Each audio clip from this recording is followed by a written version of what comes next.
Tonight on Chronicle. I'm overwhelmed and I don't even know if I have words to describe it. A French chateau in the Blue Ridge Mountains. An incredible treasure. A marvel of history. The history of everything. That's the beauty of it. America's largest private home. Always feels good to be here. Preserving the art of hospitality. And we want them to feel like they're a guest of the Vanderbilts. Where George Vanderbilt's dream, it brings back the magic of childhood for me, turned into a home on a faraway Christmas Eve. Hello, welcome to Biltmore. Come right in. Tonight on Chronicle, Biltmore. Good evening and welcome to Chronicle. I'm Jane Robelo. Nestled on 8,000 acres in the shadow of Mount Pisgah in western North Carolina sits the family estate of George and Edith Vanderbilt. More than a century ago, in the heart of the Gilded Age, the Vanderbilts opened Biltmore to friends and family during a Christmas season, not unlike this one. Now, this private estate is open to the public. More than 1 million guests visit Biltmore each and every year, continuing that cherished Vanderbilt legacy of hospitality. Now, anyone who visits Biltmore Estate walks away with the basic sense of how it all started. But to truly understand the history of Biltmore and the family who lived here, historians say you must look past this magnificent house to a time when this was little more than a mountain and a man with a vision. Tim Waller has our story. It's family here, so I love it. Right now we're picking for rosé. So. If the history of Biltmore could be written to include every man, woman, and child who spent their life in service here, I was pretty much raised here, me and my brothers. There's 6 of us boys. There would likely be a chapter on Lee Christopher's family. And my bedroom was the one with the air conditioning in it. Who've been in the employ of the Vanderbilts from the very start. We're 5 generations here on the estate. My grandmother's father was the one that put the shingles on the house itself. And then also I had another grandfather, Christopher. He actually did the tree cutting for the house to be built. It took 1,000 men like Christopher's great-grandfathers to build America's largest home. A 175,000 square foot mansion on nearly 200 square miles of land.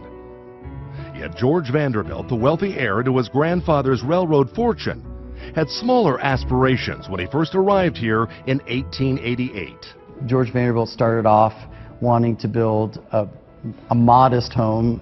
I think the earliest architectural drawings show like a 2,000 or 3,000 or 5,000 square foot house. That idea flew out the window when Richard Morris Hunt, the famous architect, and Frederick Law Olmsted, the designer of New York's Central Park, were asked by Vanderbilt to consult in the design. Both Hunt and Olmsted saw opportunity. And I think both Olmsted and Hunt saw in George Vanderbilt the perfect client, the client who was very interested in history and art and wanting to build something meaningful. And of course it was a client with very deep pockets who was willing to do that. And you know, you have to remember that Olmsted and Hunt were at the very ends of their careers, so they were looking at that time to build their masterpiece. They got their wish. Over the next 6 years, this architectural masterpiece rose from the ground. A 250-room French chateau with 35 bedrooms, 43 bathrooms, and a library with 23,000 books.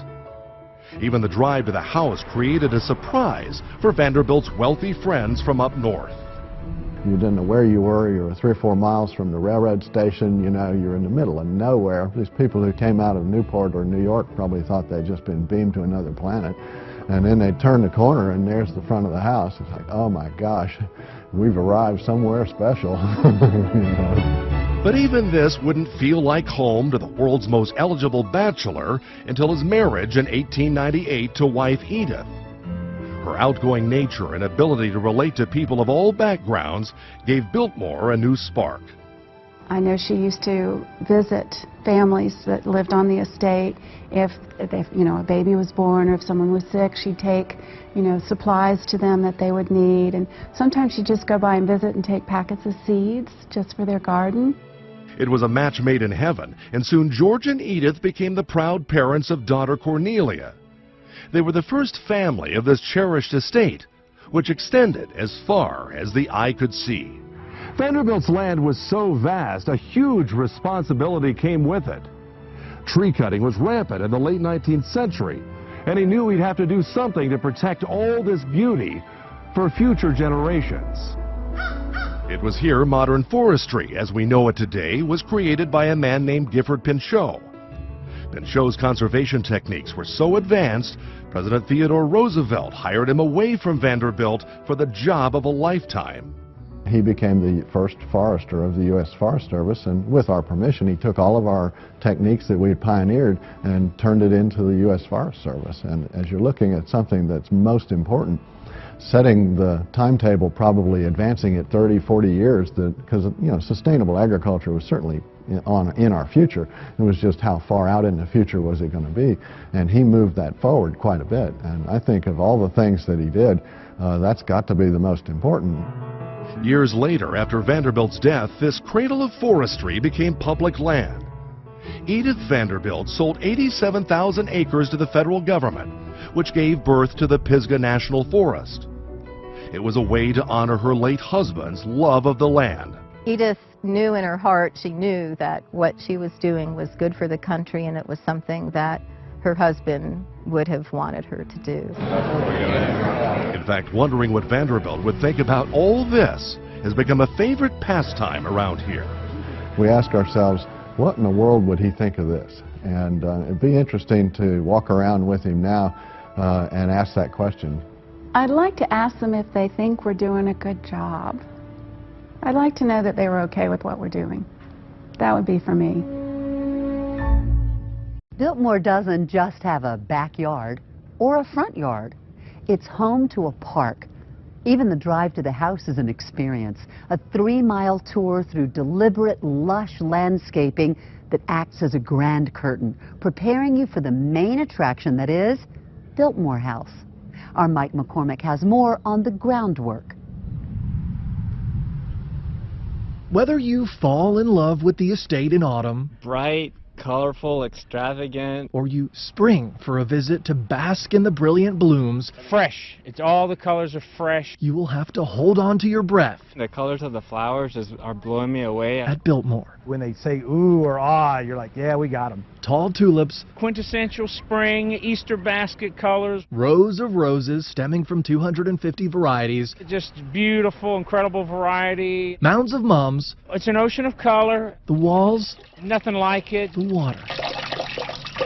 The view can make time stand still, and it can give your feelings wings. We want them to feel a certain emotional connection, a certain sense of place that this is not like any other place they've been. Parker Andes, the director of horticulture, started with Biltmore 15 years ago. It makes me one of the younger people on the crew, actually. There are 60 people on that crew full-time. This is Claire. They don't just pull weeds and clear the land. You feel a sense of history, and you feel a sense of it's just your turn. They nurture a legacy planted 120 years ago. That's probably one of the most enjoyable and one of the most difficult challenges of my job is maintaining the design intent, making sure that the guests today see and feel that same emotional connection to the landscape that George Vanderbilt's guests felt. That kind of feeling didn't just grow on these branches. George Vanderbilt brought in the best of the best, landscape architect and family friend Frederick Law Olmsted. It's interesting because Central Park was Olmsted's first major landscape design, and Biltmore was his last. Bill Alexander is Biltmore's landscape and forest historian. He came here 37 years ago. And I keep discovering new things about it as every week goes by. Alexander says letters sent between Olmsted and Vanderbilt detail a plan for the colorful carpet you can't miss and the trees you might look past. At that time in America, a lot of people felt that the forests were endless and that we would never cut all of the forest, and so therefore why bother to replant and manage?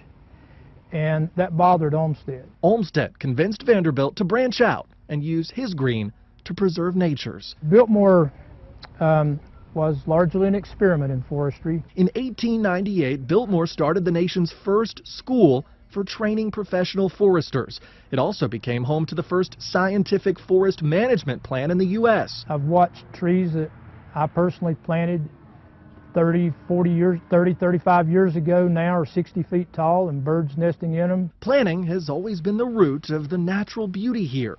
It's no accident that you see the house in the water, a reflection of the long-term vision still in action today. It takes a lot of thought to not make, as one of the gardeners said, to not make a historic mistake. While you will see the gorgeous greens and captivating colors on any given day in the gardens, what you won't see is the work that's going on here behind the scenes. In October, they buried bulbs, tulips and daffodils that'll bloom next spring. And they don't just plant ahead. In the shrub garden, we've got plans that we started on 3 and 4 years ago to replace a tree. It's a growing game, more than a century in the making. But like the view here, it's amazing. This is great. It never gets old. I do a lot of what I do for the beauty of it and for other people's enjoyment of the beauty. So I can tell you that when I get to walk through with my wife sometimes, we've been known to sneak into the gardens in the evening and actually have a picnic in the rose garden. So a lot of it's for me too. Biltmore's recipe for success. So I'm a blend girl. From the vineyard to the fields. Delicious risotto. To your table when Chronicle continues. George Vanderbilt's love of collecting included wine. His wine cellar was full. And decades later, his grandson renewed the wine tradition by planting the first grapevines on the estate. In fact, we're here at the Wine Library at Biltmore, where they keep a bottle from every vintage they've produced since opening a winery 30 years ago. As Gabrielle Komorowski shows us, much of the work still happens right here at Biltmore. On a golden fall morning, bright and early, after months of growing and waiting, it's time. These rows of fat, juicy Cabernet Sauvignon grapes are ready to be picked, but the work takes a while. In order to keep the high quality, they must be hand harvested. So each fall, the Biltmore Estates Vineyard hires around 40 seasonal employees to harvest more than 100 tons of grapes by hand. These huge piles eventually turn into this. Cabernet Franc? It is a massive operation. We have 1.7 million bottles that we currently produce. The winery at Antler Hill Village was Biltmore's dairy in the 60s and 70s. George Vanderbilt's grandson wanted a change that still honored the estate's agricultural heritage. It's the idea of having a working estate. But at first, not everyone believed a winery in North Carolina could succeed. There's over 100 wineries now, and at that time, you know, I think we were about one of 5. Pinot Grigio, Chardonnay, Sauvignon Blanc. It was all new. We have to experiment. Biltmore's winemakers have turned experiments into an extraordinary success for 30 years now, producing around 45 different wines. So now we have a mix of reds, whites, rosés, and also sparkling wines. The Riesling, it's semi-sweet. Close to 600,000 people visit and taste the wine every year. We have a Cabernet Franc and Cabernet Sauvignon and a Malbec. Making it the most visited winery in the country. Very good. I love them. Yeah, so I'm a blend girl. White wine blend. It was delicious. We have to taste them again just to make sure that they're still as good as they were, and they always are. And much of that taste is grown right here at Biltmore, Cabernet Sauvignon? where the tradition of hospitality lives on. Enjoy. And I want people to have a big smile on their face when they're tasting the wine. Cheers. And if they don't have it initially, I will find a wine in those 45 that'll make them happy. Just a matter of time. Biltmore purchases grapes for some of its wines from other wineries in North Carolina, California, and Washington. Although the majority of the Biltmore wine is bottled right here at Biltmore, a small portion is also bottled in California. Now, wine is not the only toast to history here. Every meal at Biltmore begins with one key ingredient: tradition. As our Mike McCormick shows us, the food may take you back in time, but it's as fresh as it can get. The view is so peaceful on the west side of the estate, even the morning fog wants to take its time passing through. Early on this day, it's a break for the birds, breakfast for the pigs, and just plain fast. Sometimes it's hectic. For Eli Herman. Fresh, healthy food is important to me. He started at Biltmore 35 years ago, not knowing it was an act of homegrown fate. I was talking to my grandmother, and she said, well, your great-grandfather worked with Vanderbilt, and she sent me a picture of my great-grandfather working in the nursery of Biltmore House when they were growing plants to put in the landscape. Herman grows plants to put in the 6 restaurants across the estate. Most food travels over 3,000 miles to get to you, and here we're lucky if it travels 6 miles to get to you. They call that field to table, and neither the seasons nor the weather can intervene thanks to this greenhouse. Out of this little area here, we harvest about a little over 20 cases a week of lettuce. The lettuce grows on thousands of gallons of water.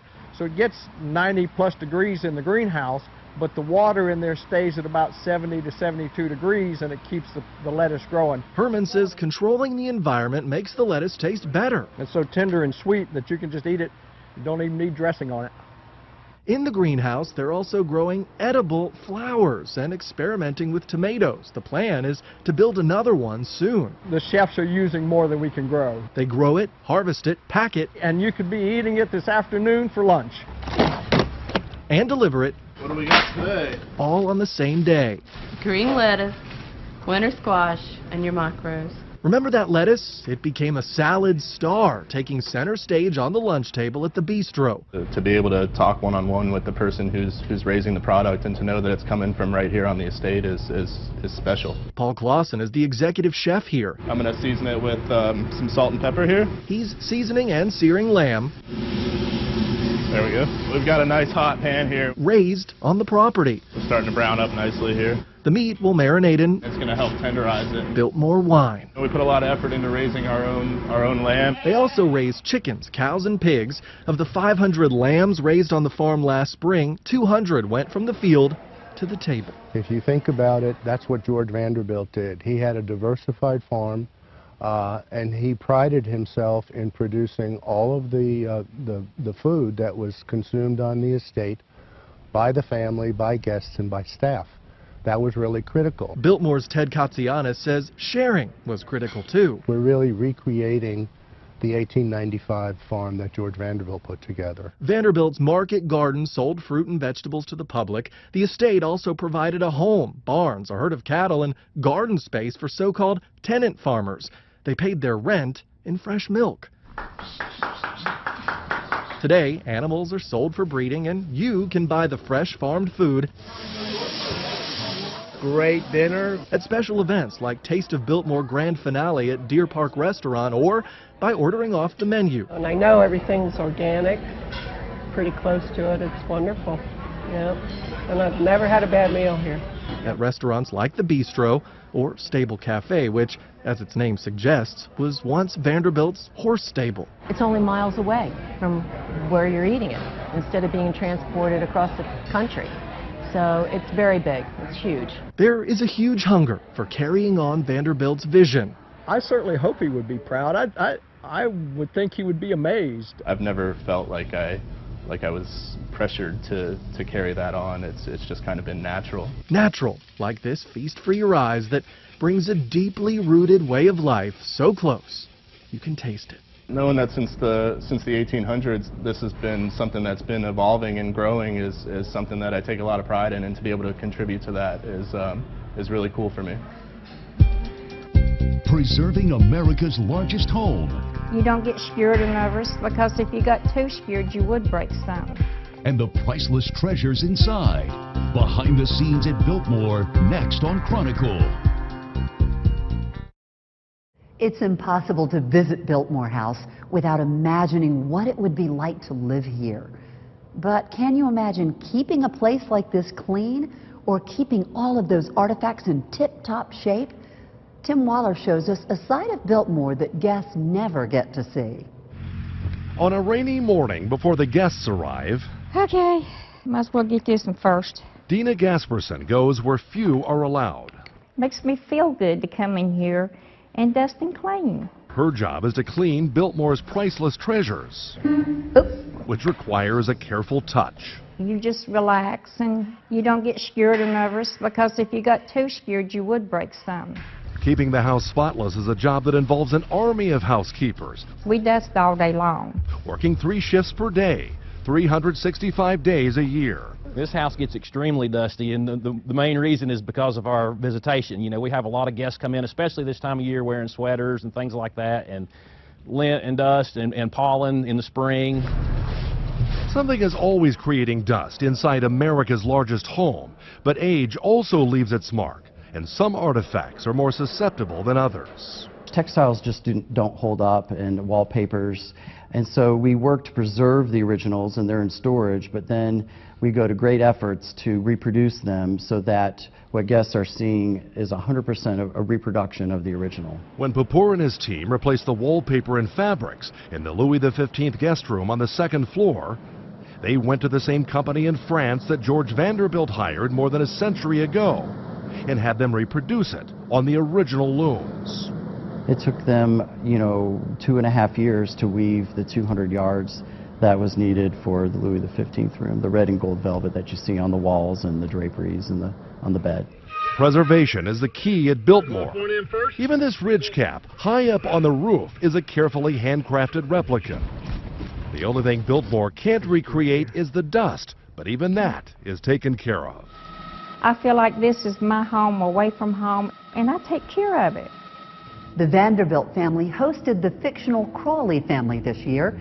Costumes from the popular PBS masterpiece series, Downton Abbey, came to Biltmore. Downton Abbey tells the story of a family and staff on a large estate in the early years of the 20th century. So bringing the pieces here was a natural fit. It brought the house to life. From lavish gowns of lace and beading to elaborate headpieces of feathers and jewels, America's largest home played host to Downton Abbey. But it's just so cool to see the costumes, and it's so cool to see them in a setting that is real. Inspired by real life at Biltmore and the fictional show. Watching Downton Abbey has sort of helped me understand a little better the way that this house functioned back in the day, because it was very parallel to what was going on with that fictional Downton Abbey series. More than 40 costumes from the Dressing Downton exhibit were showcased in rooms throughout the Biltmore house. People could actually then imagine, that people were gathering for dinner in their formal wear and ready to, have a nice evening together. It is the perfect fairy tale location. How Biltmore turns hundreds of weddings into a fairy tale. Everything is just so spectacular. When we come back to Chronicle. The tradition of weddings at Biltmore was started by the Vanderbilt family almost a century ago when Cornelia Vanderbilt was married here. She started a tradition still honored by hundreds of couples every year. Here's Gabrielle Komorowski.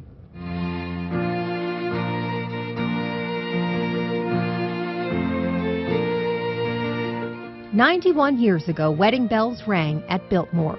George and Edith Vanderbilt's daughter Cornelia married John Cecil on April 29, 1924. The wedding party stood together for a picture in the tapestry gallery of the Biltmore house, and Cornelia posed for her formal wedding portrait at the foot of the grand staircase. Stories of Cornelia's wedding reception, attended by close to 1,000 people, have been passed down in the family. She had her wedding breakfast in the Winter Garden, and that is really the first of the family weddings to occur in the house. Decades later, there is still something that makes this place so special for a celebration. We visited a few places, but it was, as soon as I came here, it was for sure the Biltmore. It is the perfect fairy tale location. It really is. It's just, you know, the grandeur, the mountains, the trees, everything is just so spectacular. Our rehearsal dinner was here in Lioncrest. Julie and Adam Moreland were married here in June of 2014. We've had several people tell us that we ruined weddings for them because they'll never ever go to a more amazing wedding than ours, which is kind of a really neat thing to hear. Around 200 weddings are held at Biltmore each year. From huge, elaborate parties hosting hundreds to small, intimate gatherings. Although it doesn't happen often, Biltmore can host up to 9 weddings at 9 different venues in a single day. Each of our venues is essentially its own company. It has its own chef, its own pastry chef, its own banquet supervisors, its own staff. It is a well-oiled machine fueled by hospitality. We may not be related by blood, but we are all a family, and it takes all of us to do the weddings that we do here. And we want our guests to feel as though they're coming in and being a part of that family and sharing their memories with us for years to come. Couples come from around the country and close to home. In April of 2013, my husband Andy and I were married at Biltmore, joining the long list of couples who love to come back and relive the memories from that happy day in a place that is steeped in tradition. Weddings are no longer held in the main house, and these days it's rarely used for events in order to protect and preserve the house for the guests. Taking the Biltmore experience, it's like riding a bicycle. You just get used to it and take off. To the great outdoors. Next on Chronicle.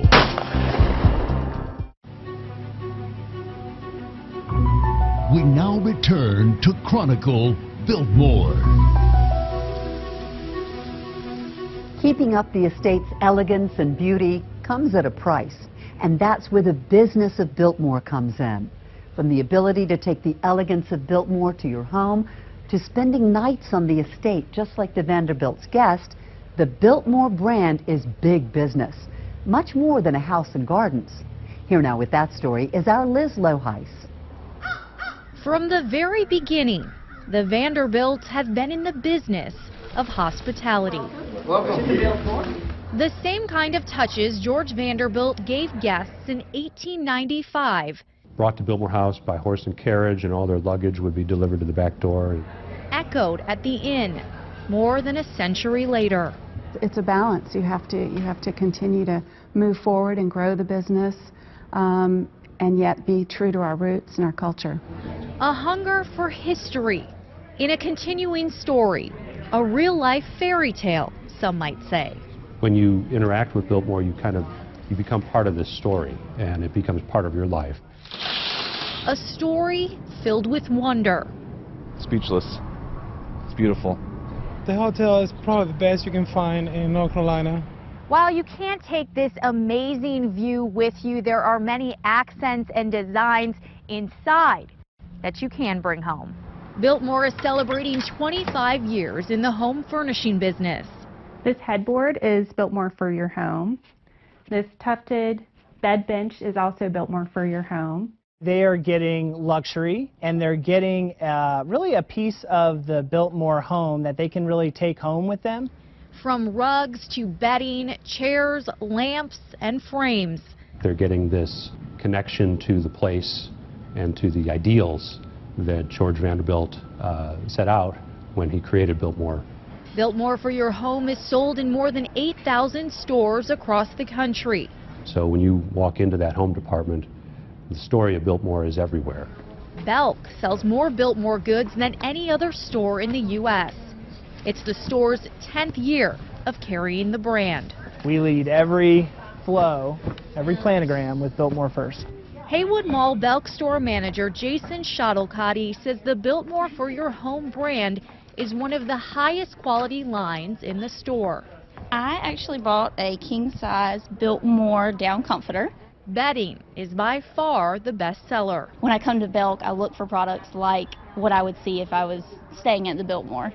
You can even bring home parts of the holiday tree. It's America's first castle, so we want to imitate that. The business of Biltmore isn't just booming, it's expanding. A new hotel nestled in Antler Hill Village opened at the beginning of December. So it's really for guests that want to be in the hub of everything. A feel different from the inn, the hotel focuses on Biltmore's history and agriculture. Really takes its inspiration from the location down in the village near the farmyard, the winery, and of course it used to be a dairy. With more than 200 rooms and 9 suites, Village Hotel will accommodate more of the 1.2 million guests Biltmore gets each year. This is a farm-out tractor from the 40s. A larger-than-life business, I actually played on it when I was a kid up here. So. Run by an even larger family. I feel like I'm part of the Cecil family. I felt like that my family goes all the way back to the Vanderbilts because our family's been here and it just seemed like we keep growing with it. A booming business where tradition is the trend. Antler Hill Village has quickly emerged as the hub for dozens of activities here at Biltmore, including segways. These activities help celebrate Biltmore's past while ensuring the estate's future. Here's Mark Dofer. Biltmore's backyard, an 8,000-acre experience. Everything we do is tied historically to what the Vanderbilts did. Here, experiences aren't much different than they were a century ago. This experience that we're able to provide our guests is of the same quality that Mr. Vanderbilt's guests would have experienced back in the day. More than 100 years after the birth of Biltmore, dozens of activities give guests the opportunity to play like a Vanderbilt. And these are also some of our horse pastures that we're riding along. The occasion to surround yourself in the nature of North Carolina. Isn't that beautiful? Once you crest the hill and see it, I mean, that's just when people's jaws drop and their eyes get big, and it happens for me every single time I go out there. It's a chance to see Biltmore as it was seen in the beginning. That's what George provided to his guests. Other things to do something you can't do in New York City or Washington, D.C. or Richmond, or let's get outside. The activities here at Biltmore reflect George Vanderbilt's love of nature. They also show off his love of innovation. George Vanderbilt was one of America's first car enthusiasts. More than 100 years later, the people here at Biltmore are still pretty passionate about cars. Climbing through the Carolina countryside. So, this is actually one of our west side sporting clays trail. The Land Rover experience takes you deep into the lush landscape around Biltmore. What's great for us is that, being partnered with Biltmore, we have 3,000 acres worth of terrain to use, and for the driving school itself, it's a very unique amenity that they get to offer, their guests as well. You're going to feel the steering wheel want to pull left and right on you. This is not high school driver's ed. Spatial awareness is key. So, turn this puppy on. All right, come towards me, Michael. Education and transportation combined in one of Biltmore's newest additions. Now go ahead and stop for me. There you go. See, that's not too bad. We got to teach them how to ride so they're safe, and then they're excited to learn about the history while on a Segway. Off-road Segways combine terrain and tour. So it's a great way to see the estate in a very easy way. I like to call it a couch on wheels because the Segway is doing all the work for you. All you gotta do is just stand up, hold on, and have a good time. Even these quirky cruisers connect back to the birth of Biltmore. George had one of the nicest cars in the country at the time. He was into transportation. And if he were alive today, he may own a Segway. He wanted this to be a complete mirror image of the house. Biltmore's collection of activities aren't meant to distract from the estate's main attraction. They're designed to enhance your experience. The house makes Biltmore an attraction. The activities make George and Edith Vanderbilt's home a destination. I think he would be speechless. I think he would be surprised and proud and just completely overwhelmed with the amount of growth this place has had. This is exactly what he had in mind. At Biltmore, pastimes are meant to stand the test of time. With 8,000 acres, Biltmore Estate is considerably smaller than its original 125,000 acres. But even though the property is smaller, there are more activities here than ever before, and with new experiences on the horizon. My take on Biltmore is that they've created pretty much asphalt. When Chronicle continues, Biltmore's success on the estate and beyond. Here in the mountains, Biltmore is known as the gift that keeps on giving. And as Mike McCormick shows us, you don't even have to step foot on the property to realize that. A Cabernet would be a little bit heavier, a Pinot Noir is a little bit lighter. Before you buy a bottle or even take a sip of Biltmore's heritage at the winery, Yeah, we do have a Pinot Noir. stop for a second Do you want a basket too? and meet the people who are among the real fruit of the estate's existence. I am my husband. Oh, then he's your basket. I've always enjoyed coming here, and now I get a chance to work here, so I'm very excited. How many hours are you looking for? We first met Colleen Giesenschlag at this job fair in September. Can you start by telling us a little bit about yourself? The goal on this day, hire 75 people. You can really build a career for yourself and stay for as long as you'd like to. You ready for somebody else? Scott McLean led the process. He says Biltmore hires 600 to 700 people per year. Come on back.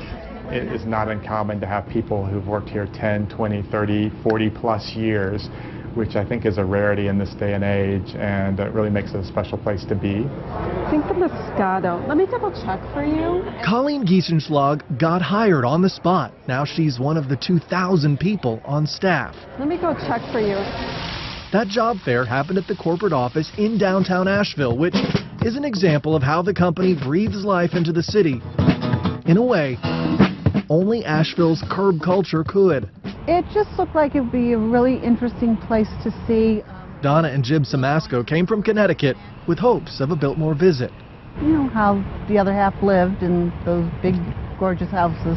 But first, they stopped downtown. Biltmore and the mountains themselves are the two leading pieces of motivation that generates visitation to this area. Marla Tambellini with the Convention and Visitors Bureau says the company behind that mountainous mansion isn't just one of Western North Carolina's largest employers. She says it's also the reason this area is a year-round destination, a title it couldn't always claim. In 2014, 9.8 million people visited Buncombe County.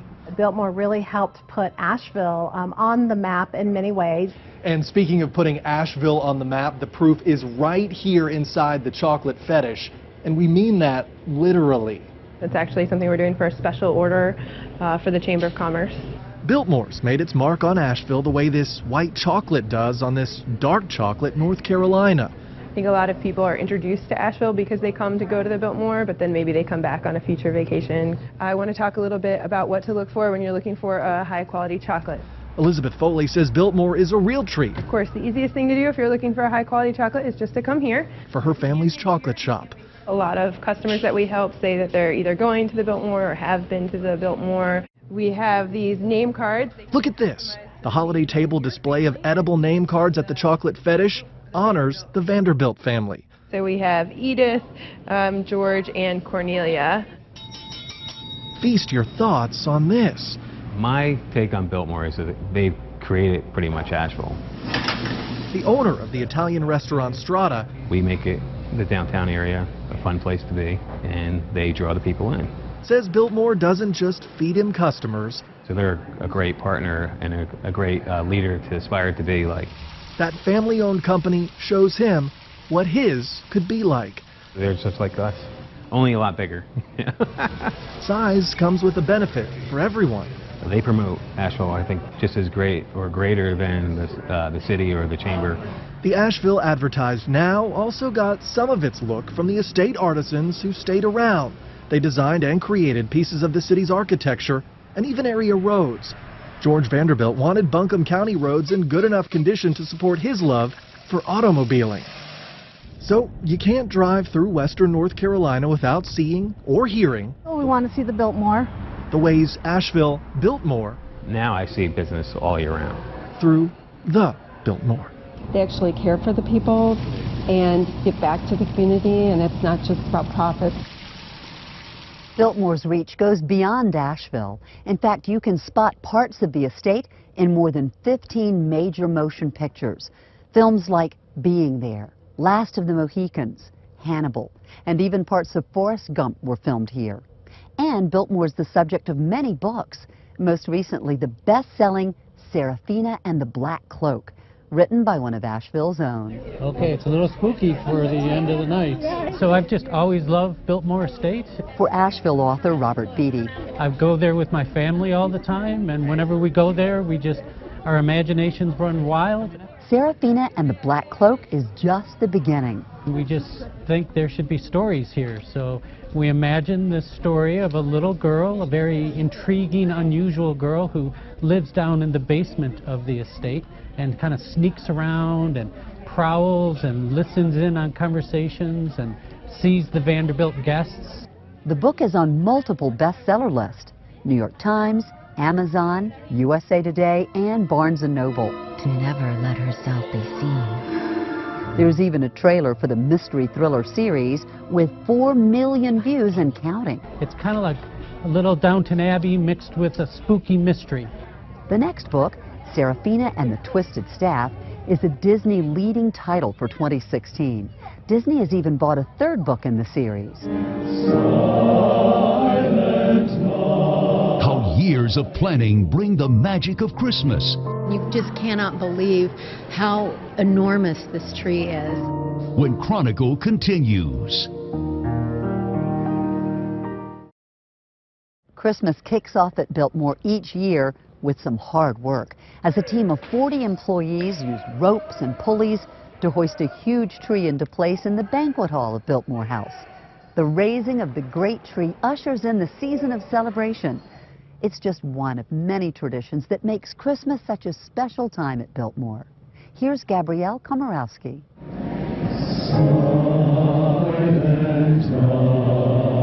Long before the carols are sung and the lights are strung on the big tree in the banquet hall, an idea sparks here. There's some pansies, there's some sunflowers. Where the Christmas spirit can't be contained, even in the heat of the summer. Usually we know our Christmas themes 4 or 5 years out. It's going to go on top of the big tree in the banquet hall. A garland for the damask bedroom tree. The floral team, the creative brains behind Biltmore's busiest time of year, full of Christmas cheer year-round. Let's just put it this way, I have not worked here a day in my life. I mean, it's like every day is fun. When we met Lucinda Ledford in July, she showed us you're just going to shiver when you go in this room. Her plans for Christmas. With icicles and snowflakes. To turn the music room in the Biltmore house into a winter wonderland. I actually have a pair of old ice skates that I have gilded. The idea actually came from a part of a book that described Cornelia Vanderbilt ice skating on the pond during the winter with her friends. Hello, welcome to Biltmore. Come right in.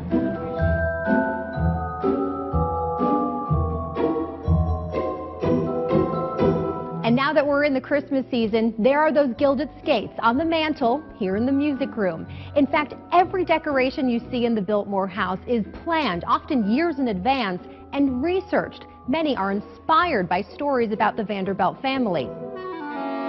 Every year, the decorations tell different stories. It brings back the magic of childhood for me. This year's theme is a Gilded Age Christmas. The house has come alive with shimmering light, and guests of all ages are filled with wonder. And you just cannot believe how enormous this tree is until you're standing next to it. This great tree in the banquet hall is 35 feet tall, and yes, it is real. Oh, you smell the balsam. People smell and see this symbol of the family traditions that started in the season of 1895 when George Vanderbilt opened his house to guests on Christmas Eve. So traditionally, you can't get any more authentic than that. And he decorated the home, and he had the big Christmas tree in the banquet hall. And they still hang boxes on the big tree to honor the Vanderbilt tradition of buying gifts for the children of the staff. The boxes are empty now, but George Vanderbilt's great-grandchildren honor that spirit of giving. I got to be an elf one year, and that was the most fun, handing out the packages to the children. And by the way, I think I'm going to sign up for that again. I think I've been missing that. And there's a more modern tradition of hiding a common unlit light bulb somewhere on the tree. It takes me days to find it. And then when I do see it, I'm like, oh, it's so apparent. We found it, but we won't tell you where. Even though it's a big place and it's a big property, lots of people, you want it to feel like it could be your own house. It could be something you could do. And it could be how you want to welcome your own guests during this festive time of year, this holiday season. 120 years ago, George Vanderbilt's family members were the first guests at Biltmore. The thousands of visitors are now family too, invited to share the magic and warmth of this season. It's just a beautiful experience for people to come to Christmas at Biltmore. From the beautiful blooms of springtime to the garland and lights of another Christmas season, we found in our year at Biltmore there is always something happening, no matter the season. And that speaks to the success of this place. It's a great combination of history, beauty, and activities for the entire family. 120 years after that first Christmas season, George Vanderbilt's mountain home is still welcoming visitors with a promise of hospitality and never a boring moment. Thank you for joining us for Chronicle Biltmore. I'm Jane Robelo. Good night.